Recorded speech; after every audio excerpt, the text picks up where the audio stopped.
L'oncle Paul vous salue. Je vous invite à nous suivre dans La Pause Poétique, qui consiste à vous présenter en plusieurs épisodes des artistes de Grédoisseau et de ses environs, en les interviewant et en montrant les œuvres de leur discipline. Chaque artiste pourra s'exprimer dans une capsule vidéo réalisée par l'espace public numérique de Gré et votre animateur Paul Leroy, président de l'ASBL Regard Mundi, qui vous souhaite la bienvenue. Pour le 9e épisode, je vais interviewer Paul Nibès, poète qui édite comme moi chez Stella Maris à Brest et qui dans la vie professionnelle est un scientifique et a principalement fait de la recherche sur le cancer et tout spécialement celui du pancréas. Non seulement il a passé sa vie à chercher, mais il a trouvé. Il ne manque que l'officialisation. Un ciel noir sans pluie, un soleil de travers. L'arc-en-ciel surgit. Curieux, je le suis. Jaune, orange, vert, rouge, violet, bleu. Le ciel gris a disparu. La route au loin a retrouvé son chemin. L'elfe des cieux, malicieux, du terne chemin a changé le destin. D'un coup de soleil, d'un arc-en-ciel. Le chemin, loin, à l'horizon, du bleu des cieux, a pris la direction. Mon cher Paul, je suis heureux de venir t'interviewer. Tu n'as pas à nous présenter toute une série de tableaux, de sculptures ou que sais-je, d'autres objets un peu encombrants, mais que tu vas nous parler de tes spécialités. D'une part, tu es poète, et d'autre part, tu es chercheur. Tu as travaillé, c'est un peu l'objet de ton activité professionnelle durant ta vie. Tu as fait de la recherche sur le cancer du pancréas. Je suis passé à l'université de Liège, je n'avais jamais fait de chimie ni jamais de physique. C'est la raison pour laquelle j'ai fait des études de chimie. Et j'ai eu de la chance au fur et à mesure de me perfectionner. Et puis, la grande chance que j'ai eue, c'est de pouvoir faire un doctorat avec des gens qui étaient tout à fait compétents et qui m'ont permis, dès le départ, d'imaginer des choses que, de mon petit village, j'aurais jamais pu imaginer. Donc, lorsque j'ai terminé ma thèse de doctorat, j'ai fait mon service militaire en tant qu'officier de réserve. Et pendant que je faisais mon service, j'ai vu qu'on cherchait en Suisse quelqu'un dont le profil correspondait tout à fait à ce qu'avait été mon travail. Donc je me suis présenté en Suisse et, chance, j'ai été très vite accepté après 2 jours de tests en tout genre, sans jamais me demander mes qualifications professionnelles. C'était des tests psychologiques que j'ai passés chez Nestlé.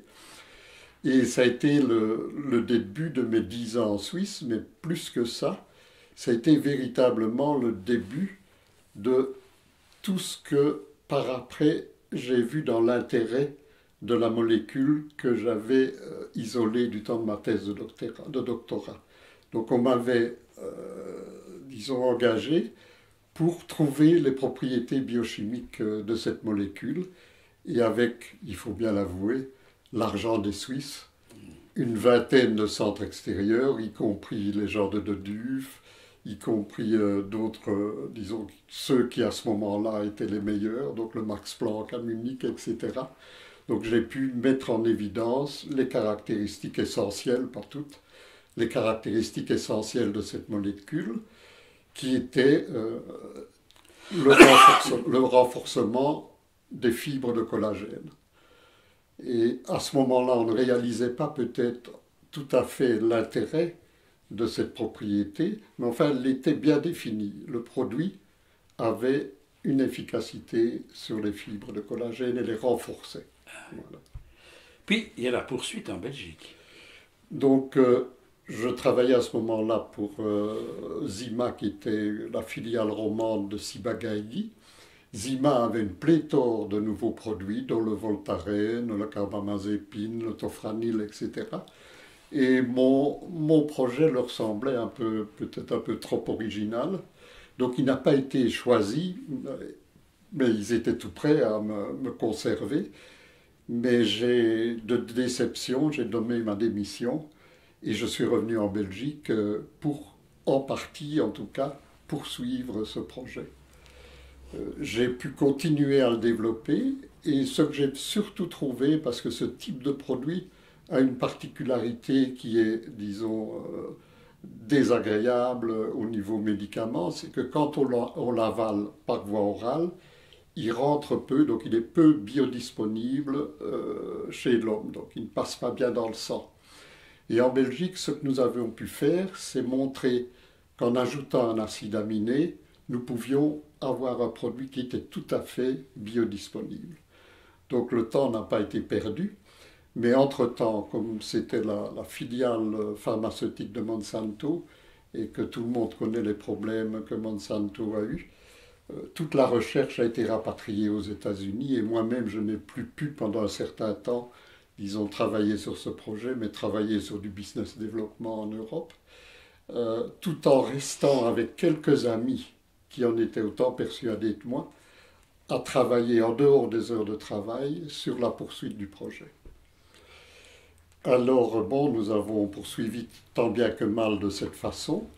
Puis, lorsque j'ai eu ce drame que tu connais, donc la perte brutale de ma fille à 40 ans, une arythmie cardiaque tout à fait imprévue, et puis en 20 minutes, elle était morte.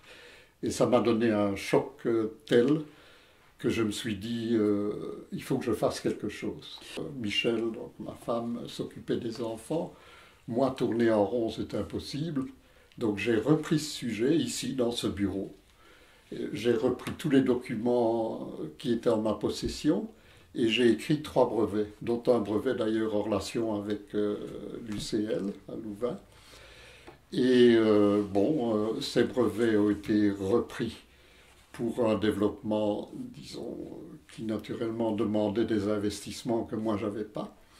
L'UCL a abandonné son brevet parce qu'ils estimaient que c'était un peu difficile pour eux, c'est une université, il faut le reconnaître, mais une petite firme belge a accepté de prendre le risque et en effet les brevets sont passés. Donc à partir du moment où les brevets passent, tous les espoirs sont permis et nous avons régulièrement retrouvé les propriétés dont nous parlions précédemment. Et entre-temps, bon, la science avance, on se rend compte que dans certains cancers, et malheureusement, je dirais les cancers les plus difficiles à traiter, il y a une quantité de fibres qui se produisent dans lesquelles les cellules cancéreuses, en quelque sorte, si je peux dire, se cachent. Donc l'idée, je dis bien c'est l'idée, ici c'est un espoir, il faut quand même être prudent. L'idée, c'est que si on parvient à maîtriser et à stabiliser ces fibres, donc les cellules cancéreuses ne vont plus pouvoir les utiliser d'une part pour se nourrir et pour proliférer, et que d'autre part l'utilisation des anticancéreux normaux va pouvoir être beaucoup plus efficace. Donc voilà où nous en sommes au niveau espoir, mais cet espoir est tout à fait soutenu par actuellement des gens comme Arsène Burny, je veux le citer parce que j'ai beaucoup d'estime pour cette personne, et d'autres professeurs de l'université de Louvain qui entre-temps ont développé des modèles ou sont en train de développer des modèles, notamment pour le cancer du pancréas, qui est le cancer le plus difficile à traiter et qui risque d'être, d'ici une vingtaine d'années, le cancer prépondérant dans le monde.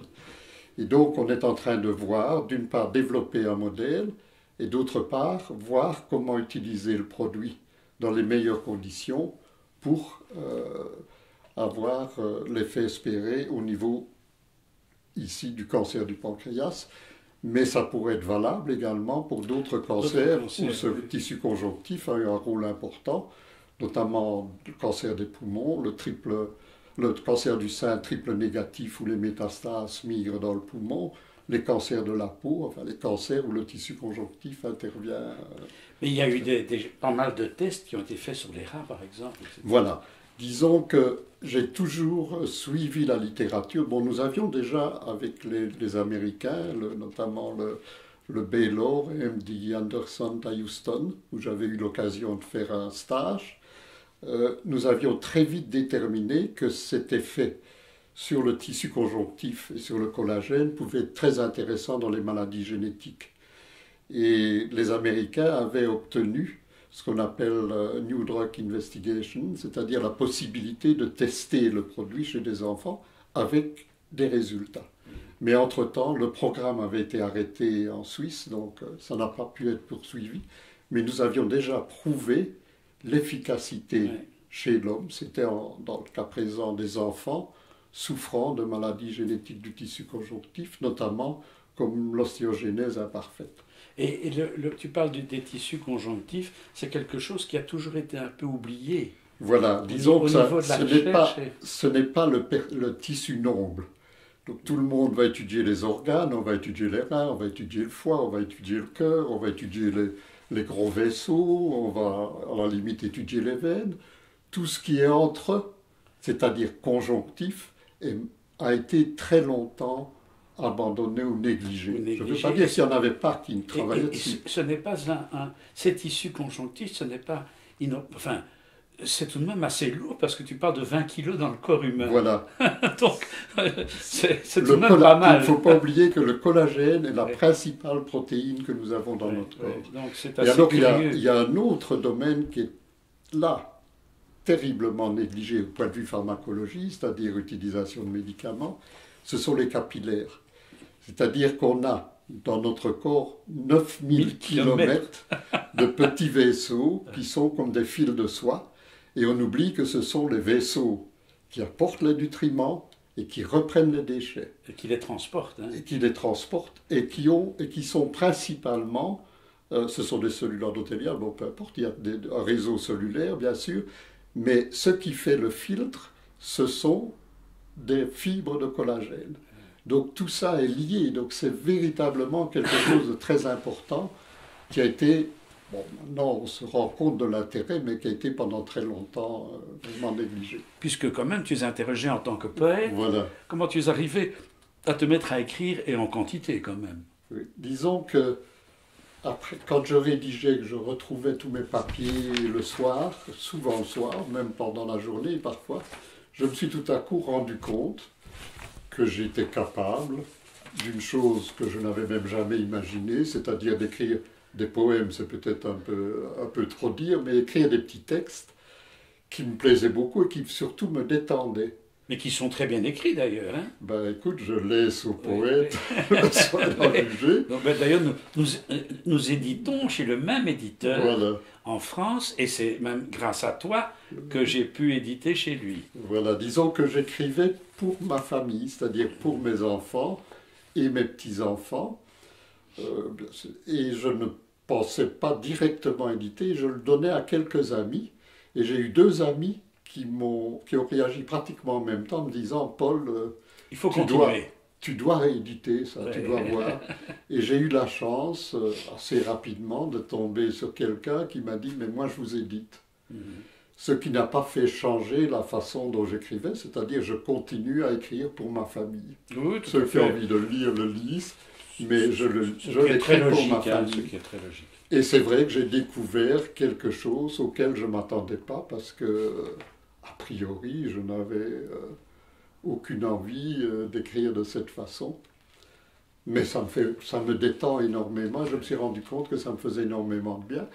Et ça m'a fait grand plaisir d'ailleurs d'avoir l'occasion de te rencontrer assez vite à ce moment-là et de pouvoir partager nos intérêts.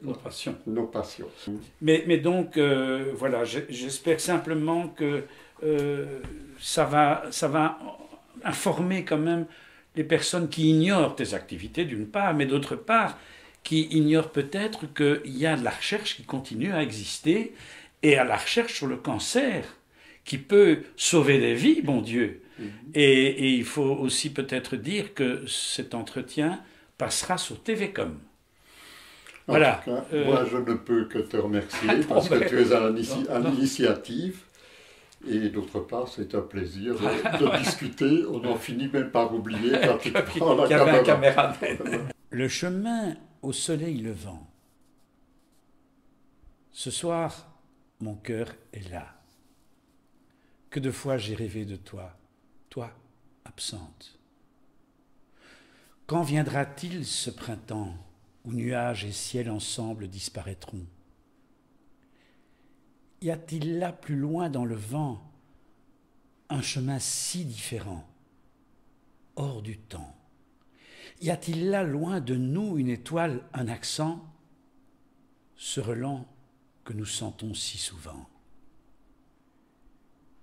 Qu'y a-t-il donc si loin de nous? Cœur, sens et esprit, tout ouïe, qu'y a-t-il qui nous saisit, nous guide et nous poursuit? Au-delà de ce présent, les âmes dans le vent, loin au soleil levant, une onde, un chant, qui, sans dire son nom, nous envoie ses directions, son enchantement.